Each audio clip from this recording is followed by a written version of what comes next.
Right, hello everyone. Welcome back to The Spotter. Today we are joined by Rosie. Rosie, thank you and welcome for joining me today. I'm really excited to have this conversation. So for anyone that obviously follows the podcast, tunes in, well, I suppose to say weekly, bi-weekly, every 3 weeks, obviously thank you for your support.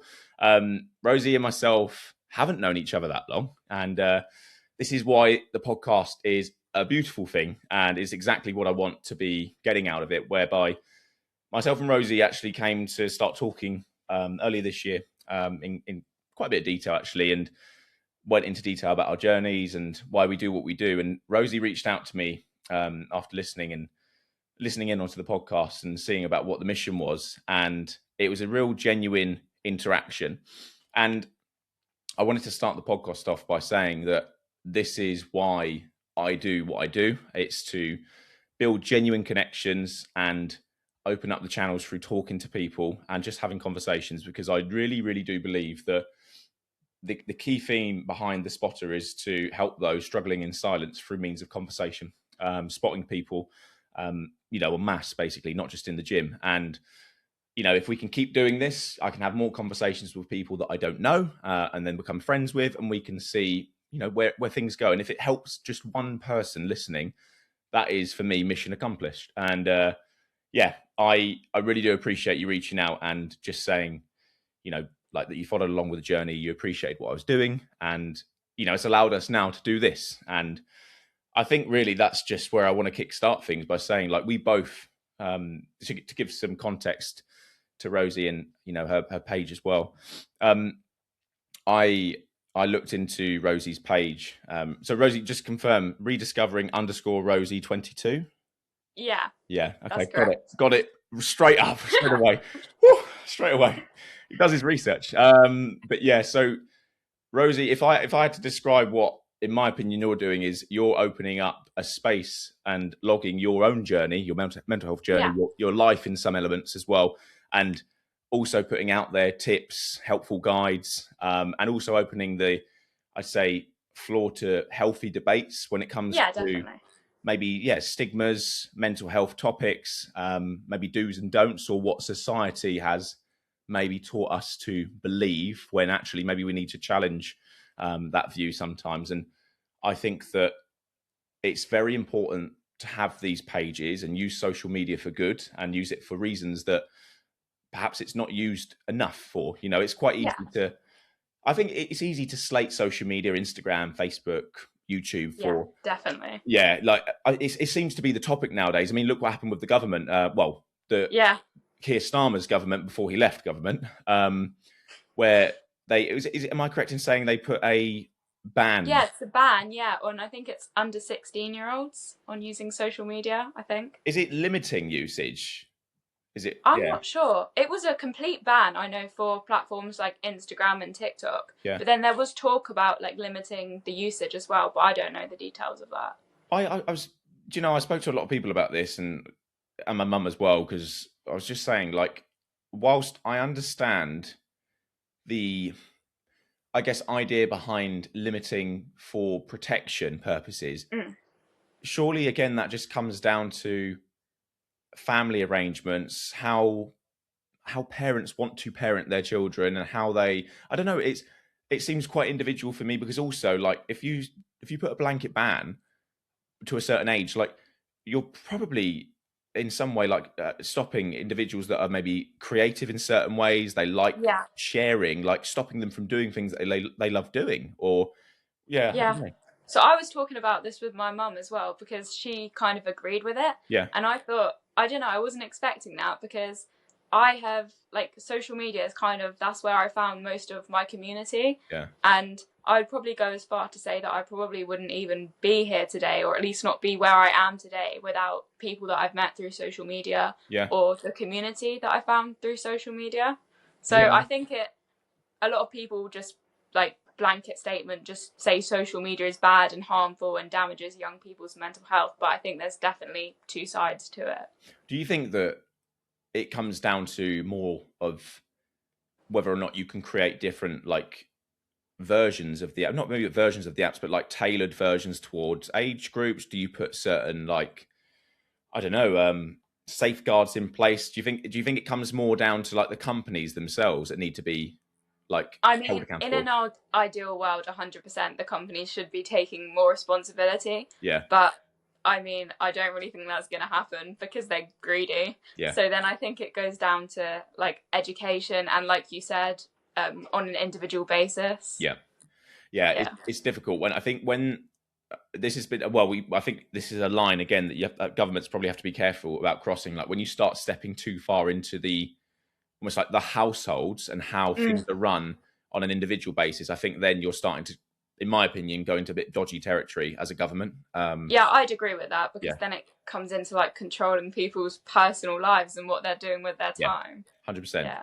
I completely agree. So, and again, like you said, just without the, without means of social media and using them for like what you're doing right now and what I'm doing through this, like if this was censored to Kingdom Come, or they said that actually certain age groups can't use certain platforms, perhaps they're, people wouldn't be able to get their messages out there and get the communities created, and people have this sense of purpose. So I think it's extremely important that social media isn't just regarded as a, I don't know, bad use of time. I don't think it is. I think it's very person dependent. Definitely. So, and it's what you're doing with social media as well.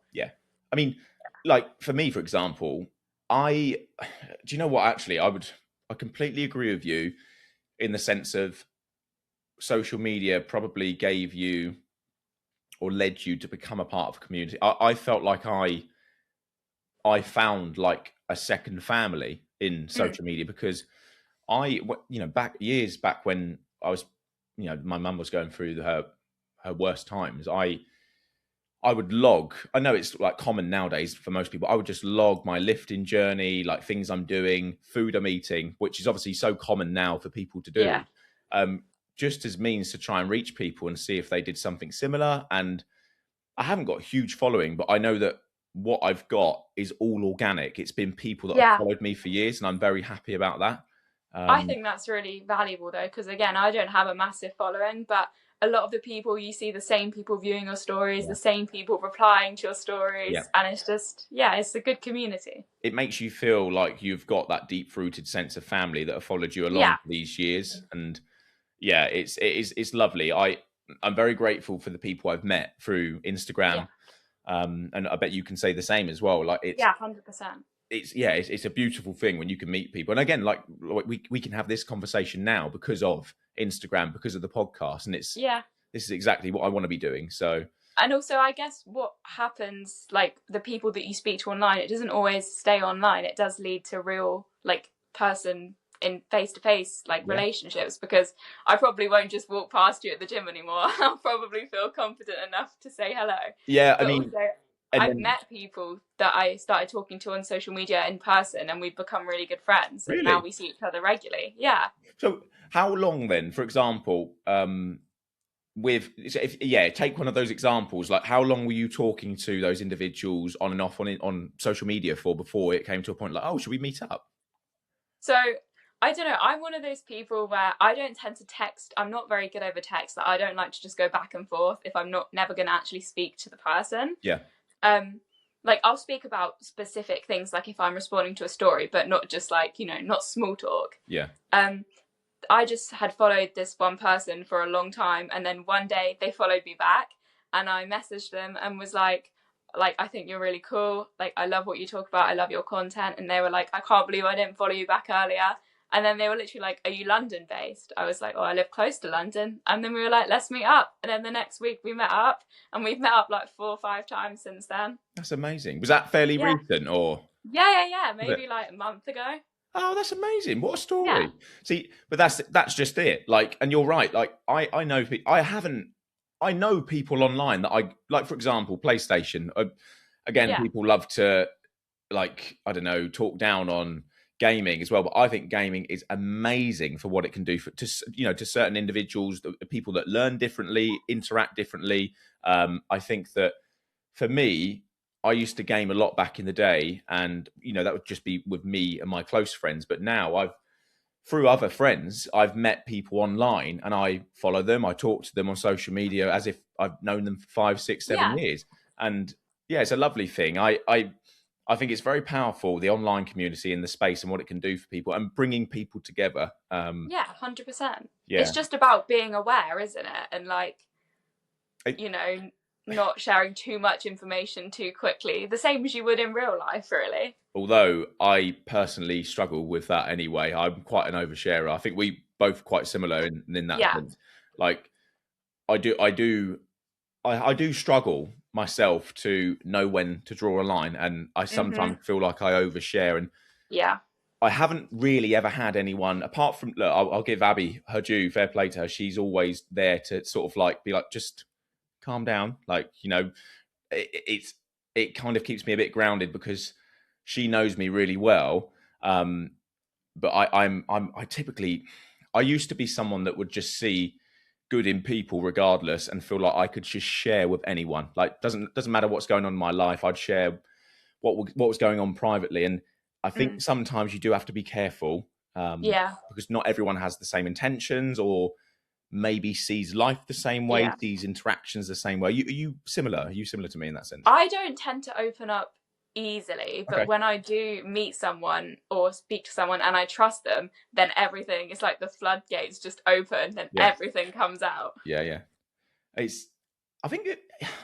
But then I suppose again it's comforting to know as well, because I think that in a world where I think everyone is quite isolated, I think it's nice to find people that equally do want to share. And, I must admit, like, I found it easier to do so this year, to talk about things that have been bothering me and I've kept up, sort of like locked up. Like we were talking before this about therapy, that's helped me massively. And I haven't even had that many sessions in the grand scheme of things. I had 5 sessions all in all. And again, I'm waiting to restart again because I just saw the benefit and value in doing it. Is that the first time you've had a therapist like in your life, if you don't mind me asking? I had, I think there is a difference. I had counselling back in, when was it?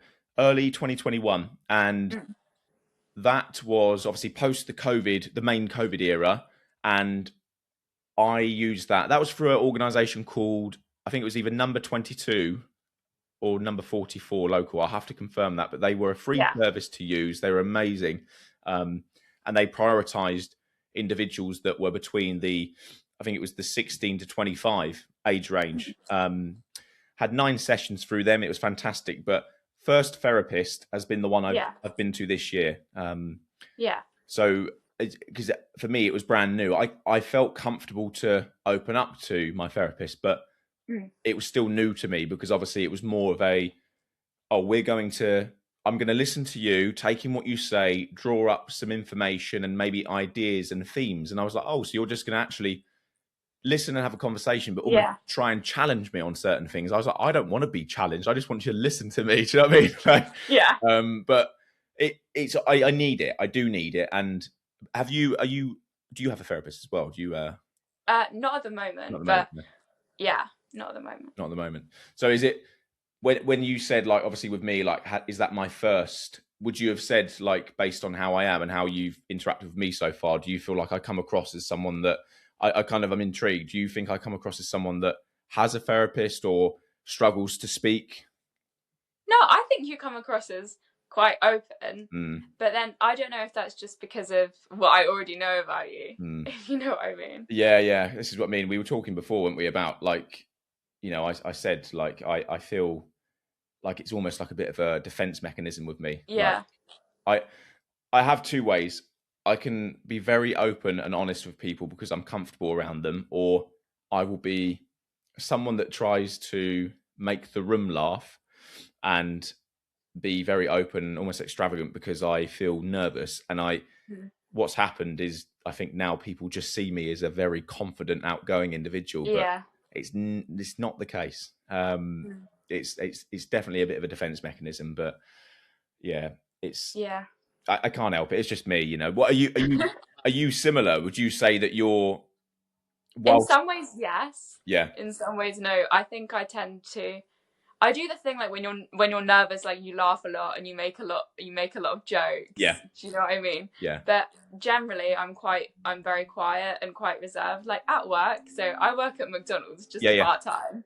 And the other day, it was really, really quiet. It was just me and this one other guy around my age, and we were having a conversation. And he was like, "You're actually not that boring. I thought you were really boring because you never talk when there's other people." I was like, "No, like I do have a lot to say. I just can't say it. I'm just when there's other people, it's too much. I'm better one-to-one." Yeah, yeah. But I thought that was quite funny. It was quite. Yeah, it's the fact that he said you're not actually boring. It's like, oh, thanks. Yeah, I was like. What am I measured then? Have you got this list in your head of people that are boring and not? Yeah, he's like, not. Yeah. But you should have turned around and said, "Well, yeah, thanks. You are really boring." No, I'm joking. No.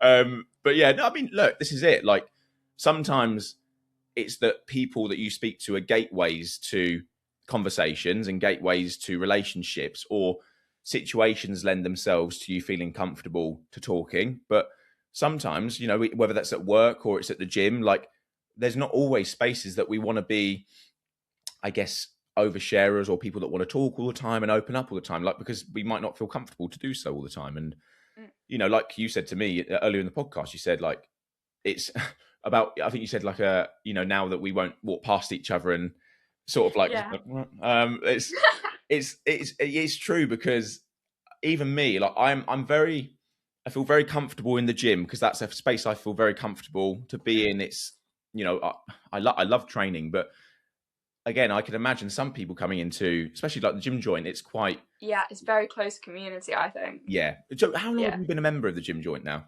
Almost a year, which is crazy because I did not think it had been that long. That's amazing, yeah. So happy year anniversary soon, yeah. So what, obviously, because... I guess for you, I don't know much about sort of like the gym journey with you. Like, is the gym joint your not first gym? Is it your first, like, I called the gym joint almost like a semi-private gym because it's like one of those. Yeah. It's not commercial gym. It's like, I know all gyms are like pay to use, but it feels almost like a private community as well. Yeah. Well, the other gym I just went to like. There's a football club near my house, and then like above that there's a gym, and it works kind of similar to the gym joint. But then I think as in like the community and everyone knows everyone, but then it's the actual gym itself is not the same. Like it's not, I feel like the gym joint is mainly people who are very committed to the gym and take it quite seriously. Like it's a big part of their life. It's important to them. Yeah. Whereas my old gym also had a lot of, you know, people who just come in and don't really train. They just, I don't know. Yeah. And it had a lot of like younger people joined, which I think is a good thing, except a lot of them didn't actually train. They just sat on the machines on their phone, and I found that really annoying. Yeah. I mean, look, we sometimes you never know, do you? Like why someone maybe wants to leave, you know, get out of the house or whatever. And, but if you're coming to the gym and sitting on machines on your phone, like there's probably going to be an element of people coming up to you saying, "Can you tell me if you're actually using this or not?" Because I mean, I think it's good that there were more people joining that gym and going to the gym. Yeah. But I didn't feel like it was people who were there for the same reasons as me, and they didn't feel the same way about the gym as I do. Yeah. So I didn't feel like they were like it was my community. It was just people that I saw a lot. Do you know what I mean? I get you. I guess if you don't mind me sort of like diving into that a bit, like you said, like your reasons for going to the gym compared to potentially theirs, like. What are your reasons for training, if you don't mind me asking? Because again, I want to draw back to when I think it was a couple of weeks ago when I turned round and realised you were already at the bottom of the squat, and I couldn't. There was me, Eddie, and another guy in the gym, and we all sort of we all didn't jump in to help you up with the set, and I don't know. It just made me think like. I looked and I thought, yeah, that's wicked. She gets after it. I love that. That's fantastic. Like I don't know. I really like. I like seeing people going to town on their lifts, you know, really going after it. And I like seeing that. It's sort of because I train like that as well. So obviously I saw it and thought to myself, oh, damn it. I wish I could have just said, oh, do you want, but then equally, you know, I know that some people just like to be left to train on their own as well. Like, and so, what are your reasons for training, Rosie, if you don't mind me asking? I mean, originally I feel like this is a very, I don't know, like a little bit of a pipeline that's probably quite common. At the start, I was just like, oh, you know, I just need to lose some weight. Okay. Because I was very overweight. Yeah. Partly due to like my obviously eating habits, and I hated exercising. Like I was always the kid who, you know, was always like, you know, when they're choosing the teams for PE, I was always left out. Okay. I'm rubbish at team sports. I've got no like hand-eye coordination. So I was always like, it would almost become like a running joke that I just did not do any exercise, and I hated everything. Like all exercise. But then I became really overweight, and I basically didn't like how I looked, and I didn't like how I felt. So I was like, I need to do something about this. So I started just by changing my diet, literally just eating less. Like I didn't know anything about a calorie deficit. I was literally just eat less, move more, like the bare bones of that.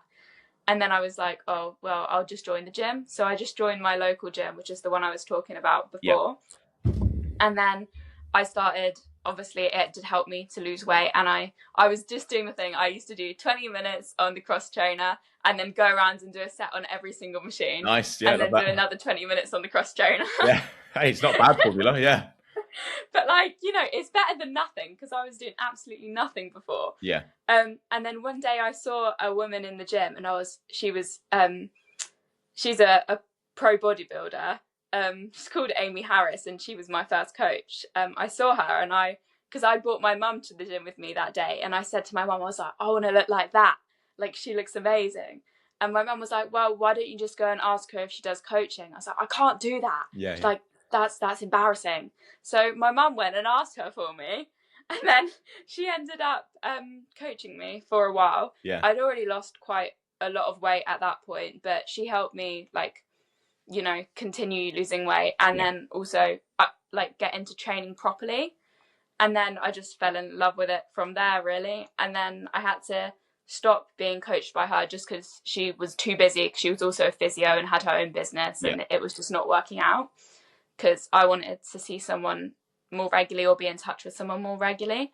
So that was when I found, through social media, Harry, who also goes to our gym. Big shout out. And then, and then he was like, you need to join the gym, join. Yeah. So, and I was so hesitant, but eventually I did join it. And I think that's probably the best decision that I've made, like, in my gym journey, because just the community and the equipment is great as well. Yeah. And it really pushes you to train harder and to, like, be better. I think it helps you, like, find the best in yourself, being in that community with like-minded people. I love that. It's nice to hear. Again, you say like I feel like, you say like common journey from the start, but you know, everyone's different. Everyone has their different reasons for, you know, going down certain routes and then finding other routes as well. Like, I think what's good to hear is that it was all an organic journey for you. Yeah. And it was a decision based, you know, and I love the fact that your mum went and asked for, you know, for the I think that's brilliant. It's almost like, oh, if you're not going to do it, I'll do it for you. Yeah. Yeah. That's brilliant. Because obviously, again, that's created a direction, that started something, you know. So I think that's brilliant. And to hear that you've generated a passion and love for something out of that, again, is what more could you ask for? I was very surprised by that, because I didn't really start actually enjoying it until I started, like, lifting properly and, like, caring about nutrition as well. Yeah. Like, when I was just going to the gym, I hated every single second of it. Like, when I come home from the gym, my brother would go, oh, have you just been napping on a bench for an hour? I was like... No, I've actually been trying, yeah. Yeah. What was it about the gym initially compared to now that you disliked, but now you love, if that makes sense? I think most of it was that I didn't see any potential for myself in it, because I'd always been seen as someone who, you know, was rubbish at sports, was not active, and hated exercise. Yeah. So I was like, well, there's not going to be, if I keep being consistent with this, it's just going to be to lose weight. It's not because I like it. Right, I get you.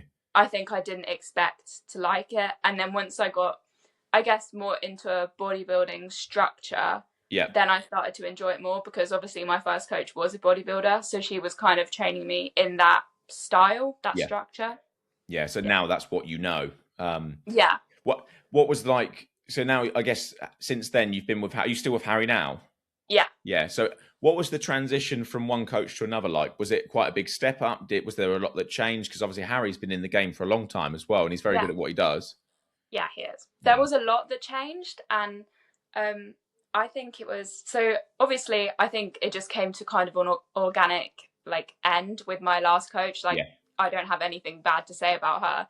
It just kind of came to an end. And also I think her approach just wasn't working for me as well as I wanted it to. And also I have to take some responsibility for that, because I'd lost a lot of weight. I was so scared. I was literally got to the point where I was scared of eating more. Yeah. Because I was just like, I'm going to get fat again. And I still have that like a little bit, but because it was very structured, it was very much like a bodybuilding style approach, you know, like you eat specific foods at specific times, and it wasn't very flexible, I'd say.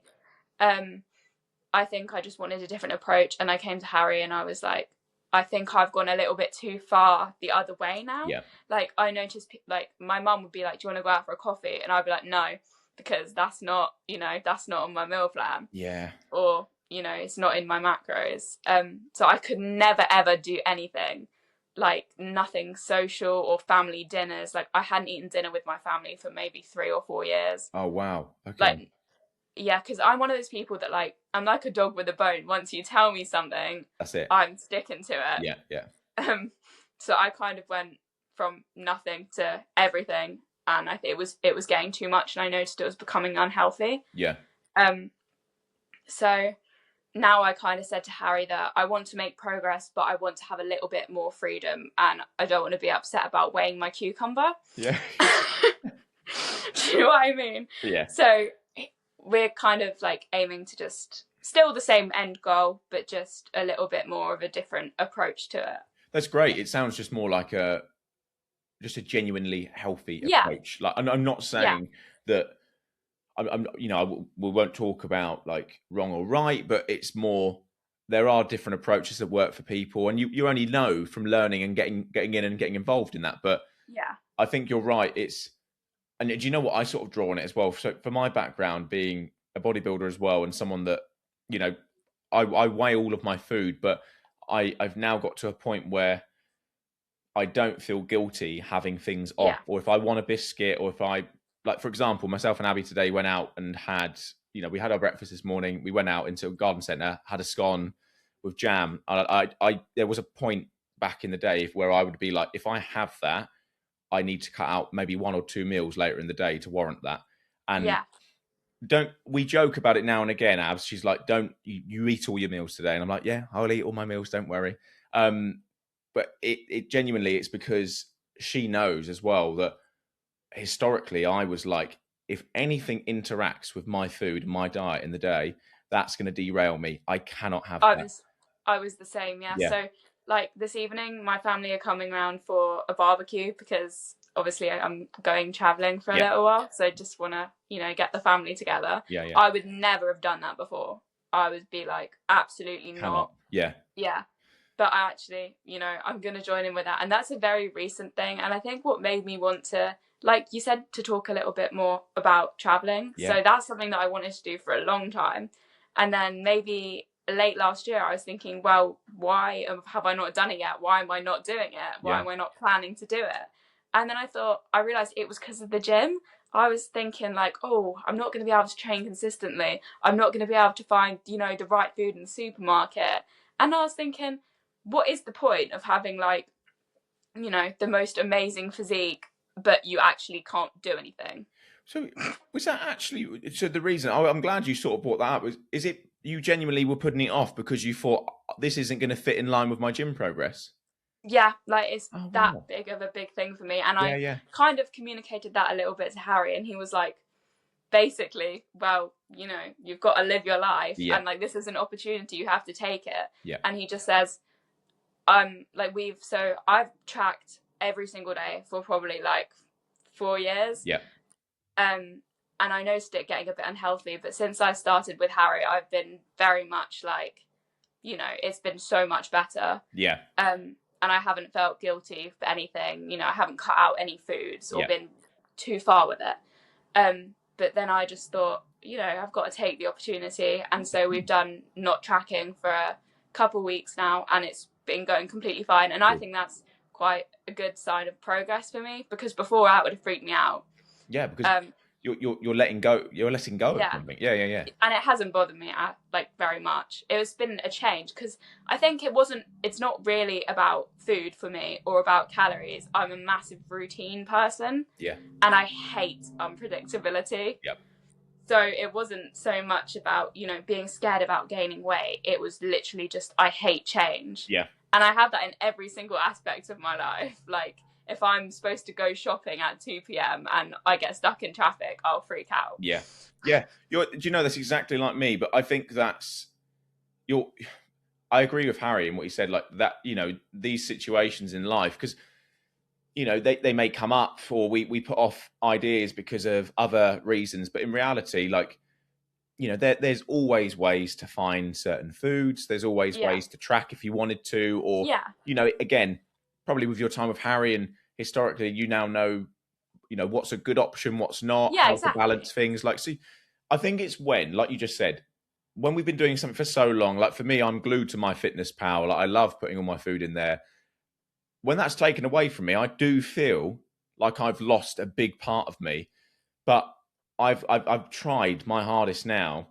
Whenever we go on trips and I don't need to be using it, I will just come away from it. I'll put it away, and I do it as testers. If it's a long weekend away, or if I know that we're going to be going away for a week, like, I will try my hardest to just keep away from it. And it just gets better over time. But it's like you say, I think for me, it's like, getting, allowing that sort of like control to go. And I do agree with you in the sense that routine, I'm a routine baby. I really cannot get away from the idea of not knowing how my day's going to be. Like, that's why I love bodybuilding, because it keeps you. Well, me too. I think that's what, like, a lot of people say, like, oh, I don't know how you do it, how you're so disciplined. How do you stick to the plan all the time? Because for me, it's harder to stray away from the plan. Yeah. It's easier to stick to it. It is, yeah. I in my head, I actually find, I'm like, how do people not stick to a plan? Genuinely, I'm like, I actually question the other way. But again, people are different. But it's cool to know, because I didn't know this about you, and obviously you probably didn't know about me either. But it's really cool again to know that, and I wonder how many people are similar. I think that maybe there is, like, people that are training in a bodybuilding style format. Maybe not necessarily competing, but maybe that there is an element there that people are so routine heavy that they just love the life that it leads on. Yeah, it's very interesting. But I have got a little bit of like I don't know if this is a little bit of an unpopular opinion. Go on. But I'd say that a lot of people in the fitness industry, and especially people in the bodybuilding industry, probably do not have a very healthy relationship with food. And a lot of people don't admit it. And I think that's the problem. Do you think that comes from, do you think it stems from their backgrounds, would you say? Do you think it's likely to stem from backgrounds? Mixture of things. I think it can stem from backgrounds, but also there is a little bit of a toxic side to the gym community, where people are like, oh, you have to be disciplined all the time. You have to stick to it all the time. There's absolutely no excuses. Yeah. And I think that can become toxic. Like, it's good to be disciplined and be driven, but when I say, like, I don't know, I don't necessarily agree with balance in that it has to be, 50% this, 50% that. But I agree with balance in that you shouldn't be sacrificing your mental health for a specific physique. Yeah, I get you. Do you know what I mean? No, I completely agree. I do think there's a big sort of like talking point around the food. I think that I think that it's brushed over as if it's not to be spoken about. It's almost like, that's just a part of bodybuilding. It's like, no, actually, I don't know. I haven't really delved into it myself, and you make me think about it as well, because I don't think my relationship with food has been healthy at all. I don't think that. And I know there was a bit of a debate going on around this a fair few months ago about, like, treating gym as therapy in itself. Yeah. I have never treated it as therapy, but there definitely has been a reliance on it to keep me well. Yeah, okay, I feel the same. Yeah, but it's hard. I've never seen it as therapy, but I've seen it as, if I don't go, or don't do this, I don't know. Back in the day, I genuinely was like, if I don't go and train, I don't think I'm going to be able to stay on the straight and narrow. I didn't feel like it would. I felt like I was going to go off route. I didn't. I kind of feel like that now, to be honest. Really? Like, it's probably the one thing that it's like the one constant. Like, this is gonna sound bad, but like it's always there for you all the time. Yeah. And I think that's like you can let out your frustrations. Yeah. And I think it is in a way that is healthier than other coping mechanisms. I would say so as well. Again, it's going to be person dependent, but again, there are definitely worse things to be addicted to and pour yourself into compared to going to the gym and lifting weights. Yeah.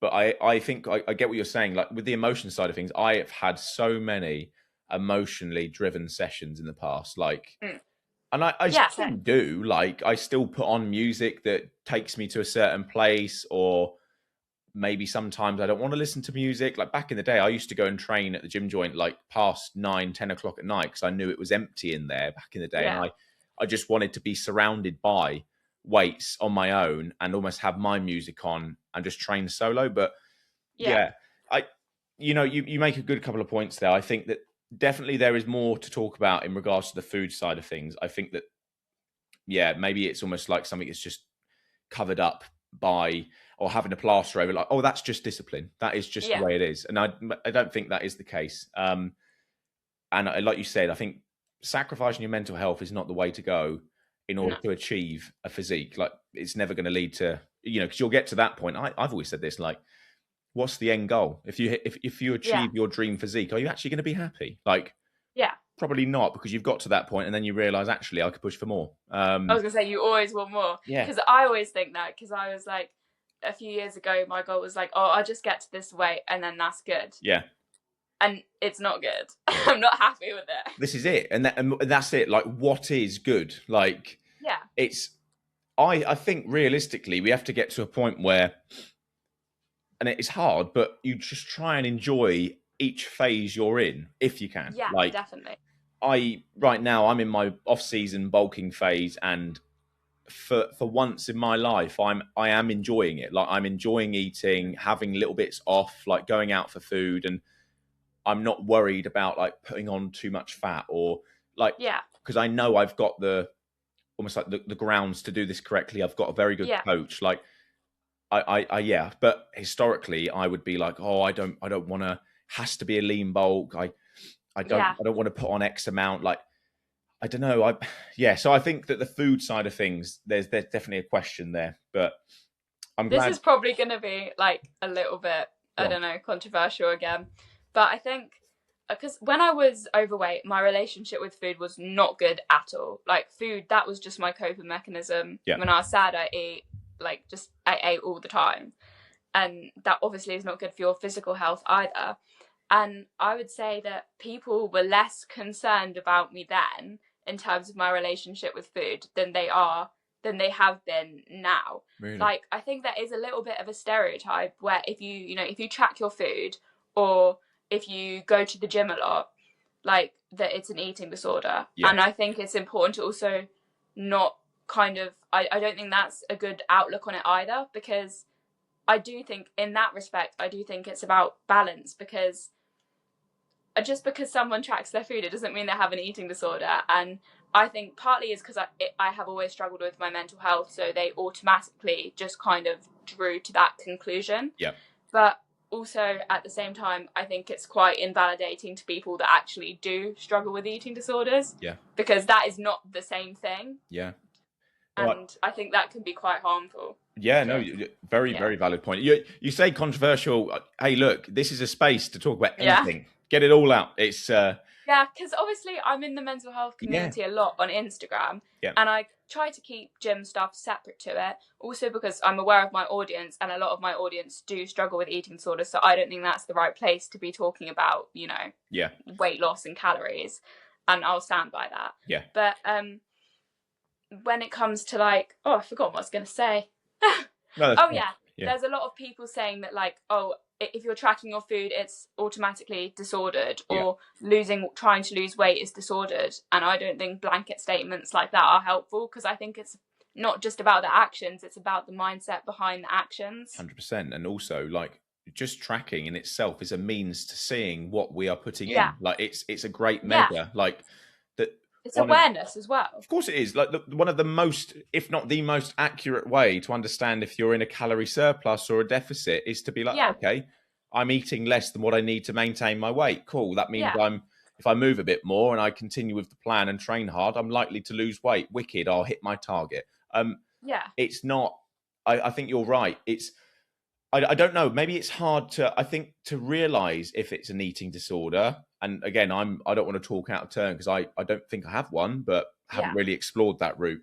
Again, it's those situations where if coming away from your day-to-day routine causes, like even for a meal or a snack or some social event, if it causes you severe distress, or you feel like you have to cut back on other elements of your diet in the week, then I'm like, maybe there's some fault there. Maybe there's something there that needs to be looked into. But definitely. I think you're right. I also think there's a difference between like an unhealthy relationship with food and then a full-blown eating disorder. Like everyone has things that they need to work on. And I think I would say I had quite an unhealthy relationship with food just before I started working with Harry. But I noticed and I pulled it in. So I don't think I can't relate to what it feels like to have an eating disorder that's kind of, all consuming. Yes. And so I don't like it when people are like, oh, just because you do this one thing, you have an eating disorder. Yeah. I don't think blanket statements like that are helpful, because it's quite an individual thing. I think also as well, like, you've just made me think of like the amount of times, I don't think I've clocked, but the amount of times in my life where it's become normal now, but in the early days when I just decided to start tracking my food and I decided to shop for myself and do all of this, it was, again, I didn't clock at the time, very much why are you so obsessed, or why are you so concerned about what you're eating? Oh, is this becoming a problem? All of these questions from family and like close friends, and you think to yourself, whoa, like, I'm just changing the way I do things. It doesn't mean I've suddenly developed a problem. Like, it's quite weird. You just made me think about like historically when I started. Yeah. So just before I got discharged from like mental health services, like a year ago, I had a therapist, and I told her that I was like going to the gym and that I track my food, and she basically was like, oh, well, like, you have an eating disorder. And I was like, well, I was quite upset about that, because I was like, I don't think that's a fair assumption. And it was only like the third time we'd met. Yeah. And I was like, I just thought that was silly. I think that's quite, I appreciate you sharing that. Like the fact that a therapist would draw that conclusion 3 sessions in is crazy. And I was like, why are you more concerned about me now that I'm actually conscious of my health than you were when I was 14 years old and so overweight I couldn't walk up the stairs? Yeah. I don't know, maybe it's because initially, because you've said I'm doing this and that, like maybe it's, oh, well, there's something I can point at and say, because you're doing that definitely means this, because it's an easy, rather than searching for an answer or maybe leading towards points, it's like, oh, you're tracking your food, that means there's a problem. It's like, no, it doesn't.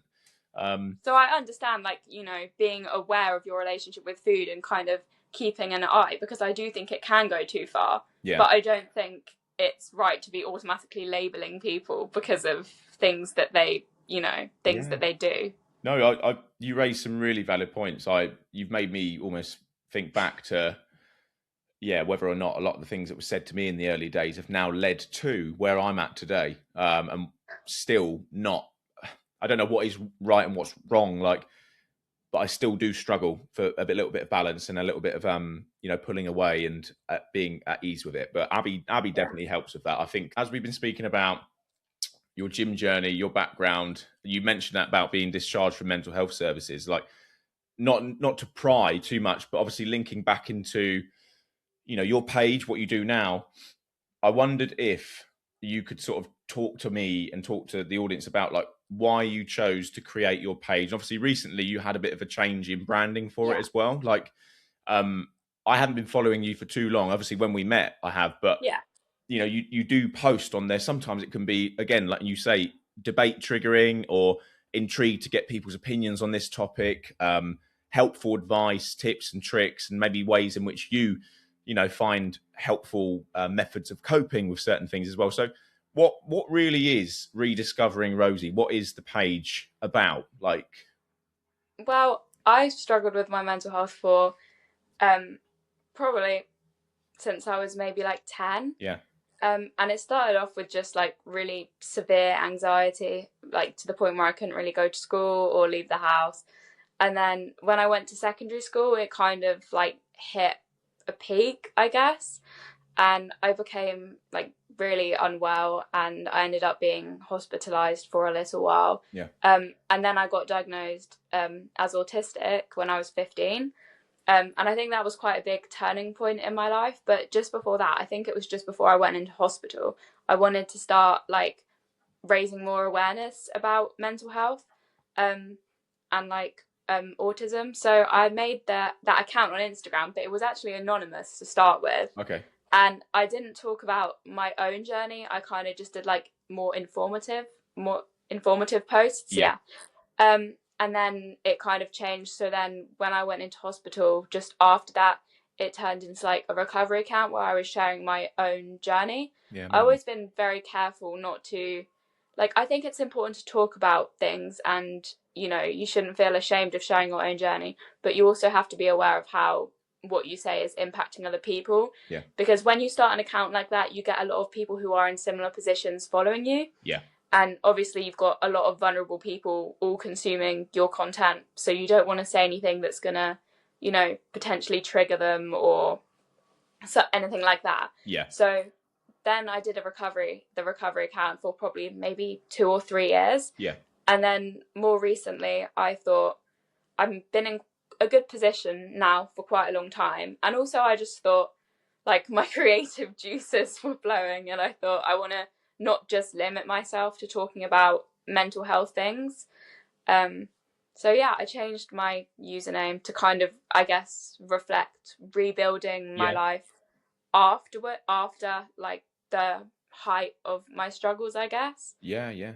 I think that, again, and this is what I perhaps maybe didn't think in the early episodes of me doing this, like just sharing without thought definitely can, you think, oh, I'm being helpful, I'm just letting go of some emotions or thoughts and talking about things, and this will help people. But actually, there has to be some, I suppose, knowledge of, people are going to be at different stages of their journey in life, what they're going through, something similar, whether that, is anxiety or a diagnosis, or, they're dealing with grief or something like that. And, you have to think like, what I'm putting out openly to people might get seen by individuals that will take that differently. And it's a hard thing to navigate, because, initially, I suppose, like you were doing, and like I'm doing as well on here, like you just want to share to help people.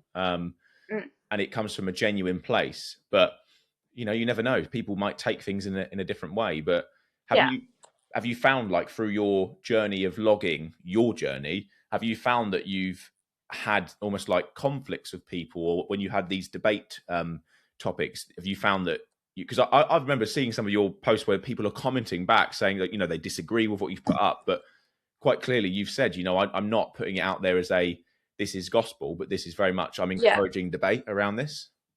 I think it is a little bit of I don't know, I think it is an issue that people are very hesitant to debate things online. Yeah. Or in general, actually, because I feel like there are some things that are just what we've been taught, and we kind of just treat that as gospel, and that it is how it is. Yeah. And you shouldn't question it. And I think if you're not questioning something, then that's usually an issue. Like, I think it's good to question things. I'm one of those people that question absolutely everything. Yeah. And I think it's interesting to hear different viewpoints. So for the very vast majority of people are really like they're polite and they're nice, and they also just like to debate things and have discussions. I have had a few people who are like really closed off and really quite rude. Yeah. But the vast majority of people are lovely. I wouldn't say I've really had any like hate as such, not really.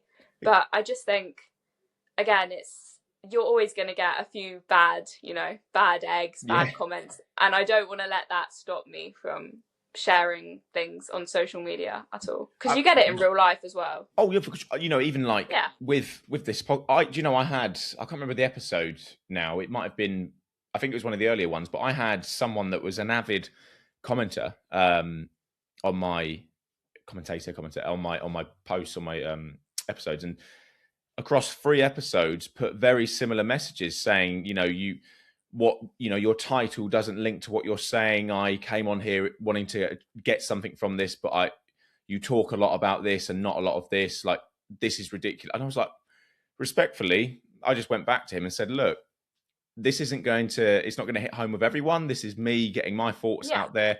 If it doesn't resonate with you, I appreciate that. And, thanks for flagging. But, I'm sorry if there's something I've said to upset you. Like, it's very hard to, I didn't really know how to navigate it. And then on another post, I just said to him, look, genuinely, if there's anything I can do to help, please reach out. Otherwise, respectfully, if these aren't, because I noticed a trend, it was very much every video. I was like, if these aren't for you, please don't feel like you have to listen to them. Yeah, like, you don't have to watch this. Yeah, literally. But I think there's a difference between people who genuinely want to give constructive criticism and people who just want to hate. Yeah. Like, I do have people who will genuinely be like, I think this post has got potential, but I would add this, or just a correction, I'd add this.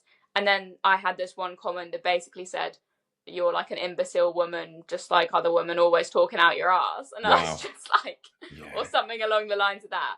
And then it's obvious that they don't actually want to have a proper interaction. No. They just want to, but it's, again, upset you. Yeah, and those ones, how do you even, you cannot. No, you can't, and there's no point. There's no point. I think the clear thing is, you're doing something genuine, you're doing something for you, and it's quite clearly helping people. You've got a very good following, you're building, you're growing, and, don't stop doing it. I mean, what, if I had to ask you, not in terms of like, too far down the line, but where do you see this going? Do you see yourself doing this for a long time? Do you see being an indefinite period of time, or do you see any other avenues you want to go down with the page at all?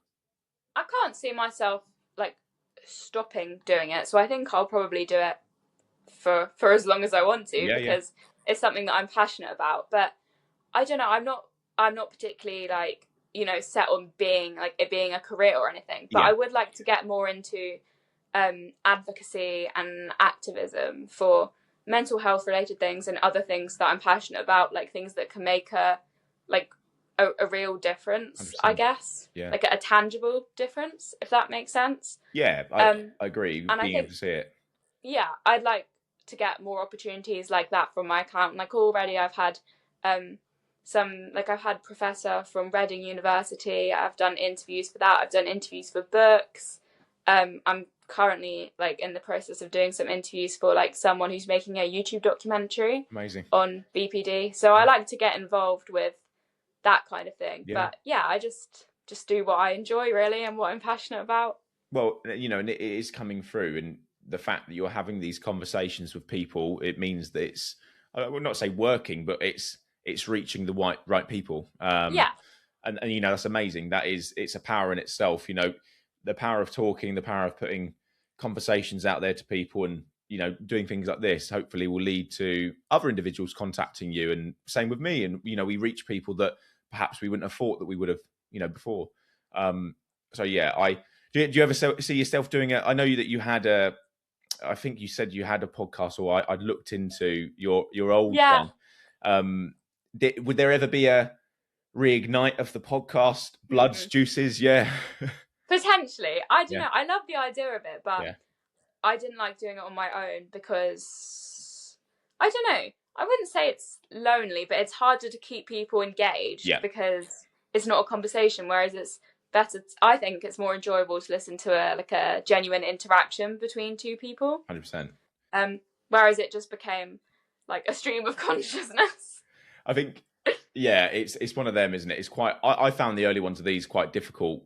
It might not have come across like it, but when you're sat with just a microphone in front of you and maybe some notes, it's quite like, is this stimulating for other people? Are they? Yeah. Do you know what I mean? It's like, because it's quite hard for me to look at a mic and try and keep people engaged, but I think the long term goal with this would be that you and me and my other guests would be in person talking. You know, so that's where I'm heading towards one day. And you know, I'd love to be able to do this in person in a studio. I think you're right. People get the best out of individuals when they're in person. You know, so yeah, it's who knows? Never say never though. No.